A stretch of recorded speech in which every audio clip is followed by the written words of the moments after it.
বন্ধুরা, সুস্বাগতম। আশা করি তোমরা ভালো আছো।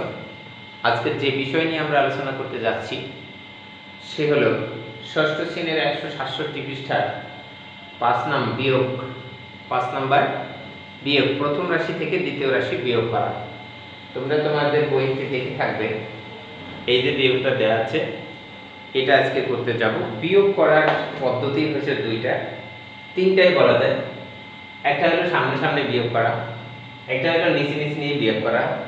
বিয়োগ এই যেভাবে আছে সেইভাবে না করে চিহ্ন পরিবর্তন করে নেওয়া, আর উঠানোর সময় চিহ্ন পরিবর্তন করে নেওয়া, এটা একটা নিয়ম। তাহলে আমরা সহজ যে নিয়মটা আশা করি সেটাই তোমাদের দেখাবো। ধরো 1 নম্বরে এখানে লেখা আছে প্রথম রাশিটা ছিল 12a প্লাস 23b, এখানে লেখা আছে 7a মাইনাস 2b। এখন এই নিচের যে সংখ্যাগুলো আছে তা আমরা পরিবর্তন করি, এটা প্লাস আছে এটাকে মাইনাস করে দিবা, এখানে মাইনাস আছে এটাকে প্লাস করে দিবা। এই হলো একটা নিয়ম। এখন আমার করতে হবে কি, যোগ যেভাবে করেছিলাম, এখানে যোগ আছে 23, এখানে যোগ আছে, এটা যোগ হয়ে গেছে, বিয়োগটা যোগ হয়ে গেছে, তাহলে কত হলো 2b। তাহলে 2b যদি হয় 23 থাকে তাহলে হয় কত 25b। এই যে প্লাস, এখানে আছে কি 12a মাইনাস আছে 7a, তাহলে 12a থেকে মাইনাস 7a যদি হয় তাহলে তোমরা কত পাবে 5a। লিখে দেবে এখানে 5a। তাহলে এটা কি প্লাস হবে না মাইনাস হবে সেটা কিভাবে বুঝবে? এইখানের মধ্যে যে সংখ্যাটা, যে অঙ্কটা বড়, অর্থাৎ 12 হলো প্লাস 7 হলো মাইনাস, 12 বড় তাই প্লাস চিহ্নটা বসবে। ক্লিয়ার? আশা করি তোমরা বুঝতে পেরেছো। আমি এখানের চিহ্ন পরিবর্তন করি, এটা প্লাস আছে মাইনাস, প্লাস আছে মাইনাস, এখানে আছে 5y মাইনাস, নিচে আছে 7y, সেটাও মাইনাস হয়ে গেছে এখন। তাহলে দুটোই মাইনাস, 7 আর 5 অর্থাৎ 7 এবং 5 যোগ করলে হয় 12y, সেটা হবে কি মাইনাস। এখানে আছে 4, এখানে আছে 6 আছে মাইনাস, তাহলে হবে 2x। আশা করি এবার বুঝতে পেরেছো। যেহেতু আগে সমস্যা ছিল সেটা, কারণ হচ্ছে এখানে দেখা যাচ্ছে কি, এখানে প্লাস আছে, এইটা মাইনাস আছে, কিন্তু মাইনাসটা বড়, 6 বড় 4 থেকে, তাই মাইনাসের চিহ্নটা রয়েছে। সহজ ভাষায় তোমাকে যদি বলি, তোমরা কি করবে, যে সংখ্যাটা, যেমন তোমার কাছে যেটা আছে সেটা প্লাস, কিন্তু তুমি যার কাছে ঋণী সেটা হলো মাইনাস। তাহলে আমার কাছে আছে 4x, আমার কাছে একজনে পাবে 6x, তাহলে 4x দেয়া দিলাম, তাহলে রইল কত 2x বাকি রইল, সে আমার কাছে এখন 2x পাবে, তাহলে সেটা মাইনাস। ক্লিয়ার? এবারে আমি 3 নাম্বার অঙ্কটি তুলব। তোমরা দেখো 3 নাম্বার অঙ্কটিতে কি বলেছিল একটু দেখে নেই। 3 নাম্বার অঙ্কটিতে বলেছিল প্রথম রাশিটা হলো 10x plus 5y plus 20z, তিন রাশিটা। এখন হচ্ছে দ্বিতীয় রাশি minus 9x plus 4y plus 25z। এখানে একটা জিনিস খেয়াল রাখবে, তোমার সদৃশ্য রাশির নিচে নিচে বসাতে হবে। ওরা উল্টাপাল্টা দিতে পারে তোমাদের পরীক্ষায়, তখন আসবে, তখন প্রশ্নে উল্টাপাল্টা থাকতে পারে, কিন্তু তোমাদের এগুলো ঠিক করে নিতে হবে। এখন দেখো এটা কি আছে, মাইনাস করে নেব প্লাস, এই মাইনাসের আর মূল্য নেই, এটা প্লাস আছে, এটাও মাইনাস হয়ে যাবে। চিহ্ন পরিবর্তন কথার অর্থ হলো যোগ থাকলে বিয়োগ, বিয়োগ থাকলে যোগ, এই মাইনাস। তাহলে এখন এই যে প্লাসটা, এটার কোনো মূল্য নেই।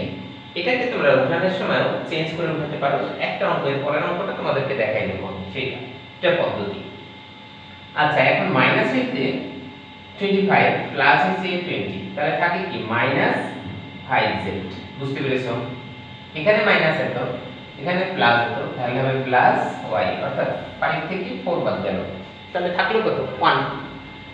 এখানে 10 প্লাস 9 ও প্লাস 19x, আমার অ্যানসারটাই শেষ। অর্থাৎ এর পরের যে অঙ্কটা আছে সেটা তোমাদেরকে একটা পদ্ধতিতে দেখাতে চাচ্ছিলাম। আচ্ছা, সেটা দেখাই। নাম্বার 4 নম্বরে তোমরা কিভাবে করবে একটা পদ্ধতি দেখিয়ে দিই। আরেকটা পদ্ধতি আছে যেটা 5pq px plus 8qy minus 14rz।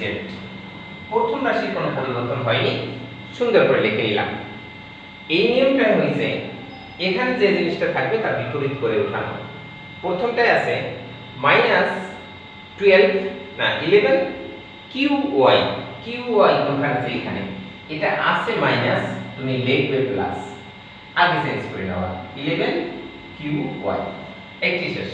দুইটা নাম্বার বলেছে 7px, সেটা মাইনাস ছিল, তাহলে তুমি লিখবে 7px, মাইনাস ছিল প্লাস লিখে নিয়েছি।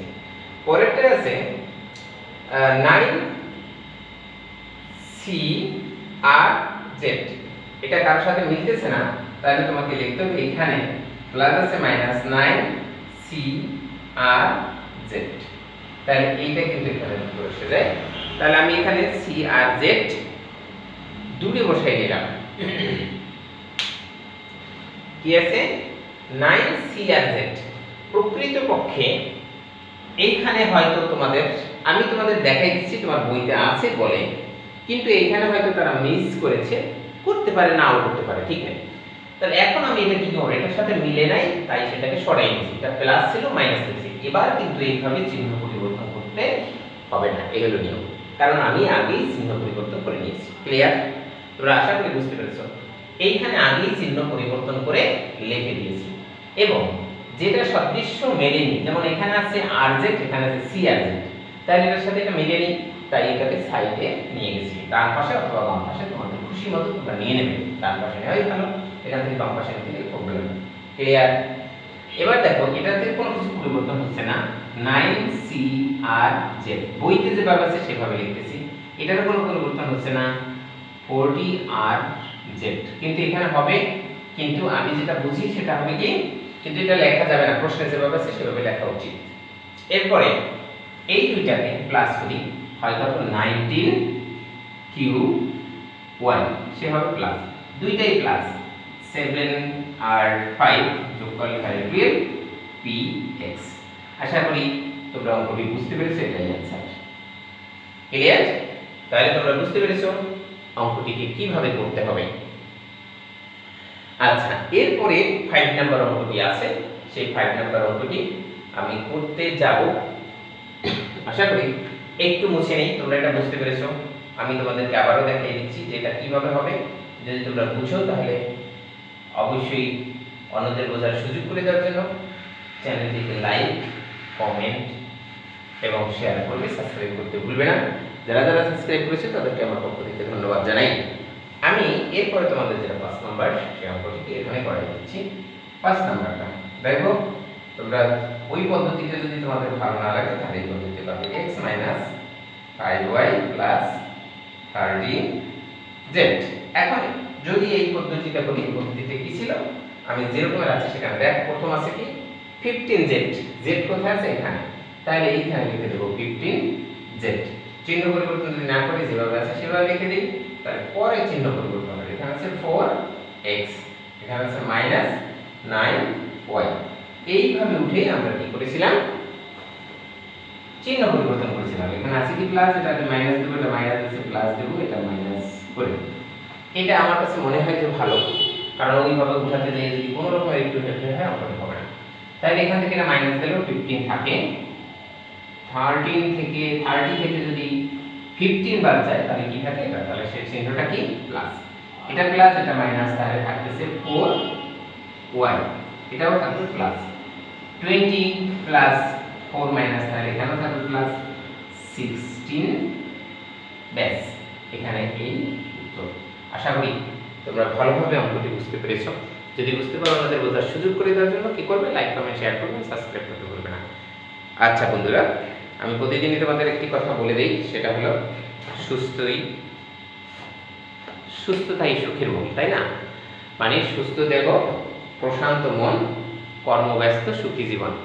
আমরা চাই সুস্থ দেহ, প্রশান্ত মন, কর্মব্যস্ত সুখী জীবন। কর্মব্যস্ততার মধ্যে থাকি, যারা স্টুডেন্ট তাদের কর্মব্যস্ত হচ্ছে পড়াশোনা করা, এবং তার সাথে সাথে বাবা মাকে একটু হেল্প করা, তার সাথে সাথে তোমাদেরকে সময়টাকে কাজে লাগাতে হবে।